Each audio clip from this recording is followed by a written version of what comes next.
आधिकारिक ऐलान होना बाकी था और अब ये बड़ी खबर इस वक्त कि एक बार फिर से दिल्ली का नेतृत्व करने की जिम्मेदारी एक महिला को दी गई है।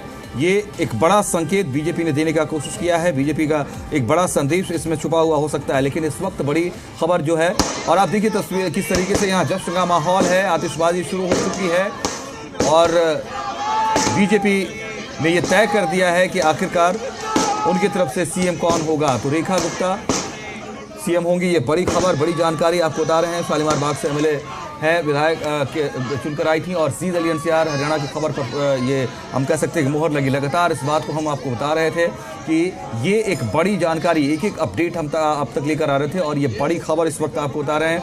जीद अली एनसीआर हरियाणा की खबर पर भी मोहर लग गई है। हमने आपको सबसे पहले बताया था कि रेखा गुप्ता का नाम इस रेस में सबसे आगे चल रहा है और आखिरकार हुआ वही। पार्टी ने फैसला लिया, रेखा गुप्ता का नाम सीएम के तौर पर ऐलान कर दिया गया है। तो बड़ी खबर, शालीमार बाग सीट से विधायक चुनकर आई हैं और आपको बता दें कि एक बड़ा अंतर जीत कर रहा है। 29,595 वोटों का रहा था। जाहिर सी बात है कि कद और एक महिला प्रतिनिधि को मुख्यमंत्री के तौर पर सामने लाया जाए, इसका भी एक बड़ा फायदा सियासी तौर पर पार्टी को मिल सकता है, ये तय किया गया।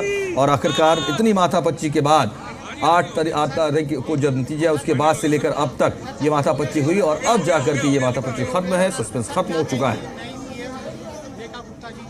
गुप्ता जी दिल्ली की डायनेमिक सीएम बनेगी और जो दिल्ली को जो सीएम मिला है वो दिल्ली का विकास, उनका नाम ही काम ही पहचान है। रेखा जी का नाम है काम ही पहचान और दिल्ली में विकास रेखा जी जितना विकास करेंगी शायद ही किसी ने किया होगा। दिल्ली को एक नई दिशा और दशा मिलेगी और पूरे विश्व में दिल्ली का नाम होगा। तो मिठाई खिलाकर एक दूसरे का स्वागत भी कर रहे हैं लोग और खुशियां मना रहे हैं। ये बड़ी खबर, बीजेपी की तरफ से सीएम रेखा गुप्ता होंगी जो कि शालीमार बाग से जीत कर आई हैं। बड़ी स्थिति और इस मकाम तक पहुंचने या नाम तय हुआ है, इसके पीछे भी बहुत सारे समीकरण समझे जा सकते हैं। एक तो ये है कि आरएसएस में लगातार सक्रिय रही हैं लंबे समय से और एबीवीपी के ज़रिए सियासी तौर पर अपनी पारी की शुरुआत इन्होंने की थी। दिल्ली में पढ़ाई लिखाई की इन्होंने, यहाँ से ही ग्रेजुएट हुई वो और अलग कई मतलब 3 बार वो निगम में भी पार्षद बनकर चुनकर आई हैं। इसके अलावा दिल्ली इकाई में भी नेतृत्व की जिम्मेदारी उन्होंने संभाली है। महिला मोर्चा के लिए राष्ट्रीय उपाध्यक्ष के तौर पर जिम्मेदारी संभाली इन्होंने। रेखा जी जो है कि जुझारू है, जमीन से जुड़ी हुई नेता है। नरेंद्र मोदी जी ने बहुत सोच समझ के हमें सीएम बनाया है। हमारी बहुत भाग्यशाली है कि शालीमार बाग को विधायक बनाया गया।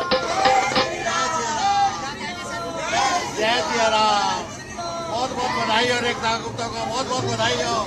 जय हो रेखा गुप्ता।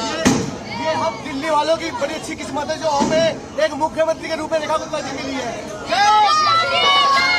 हम पार्टी के शीर्ष नेता का बहुत बहुत धन्यवाद देते हैं, जिन्होंने हमारी बहन रेखा गुप्ता को मुख्यमंत्री की जिम्मेवारी ली है। वो पार्टी का नाम और हमारे शालीमार बाग का नाम रोशन करेंगी। बहन रेखा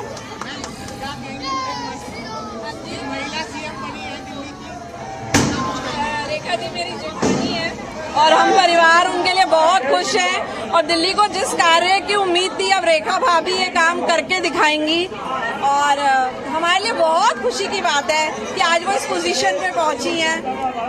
बस मेरा नाम निधि गुप्ता है, मैं उनकी छोटी देवरानी हूँ, मैं उनकी छोटी देवरानी और बहुत मेहनत भी करी है, बहुत मेहनत भी करी है।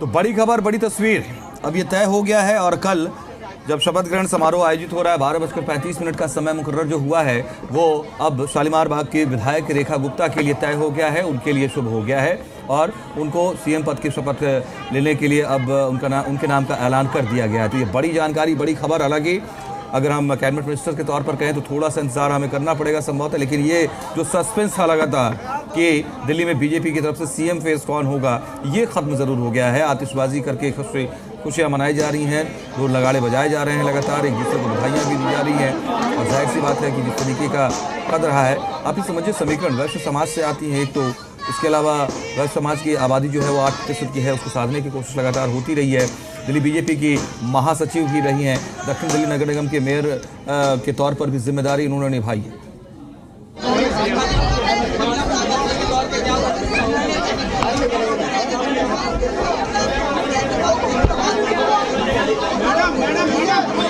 एक बार थोड़ा यहाँ से व्यवस्था बनानी पड़ेगी।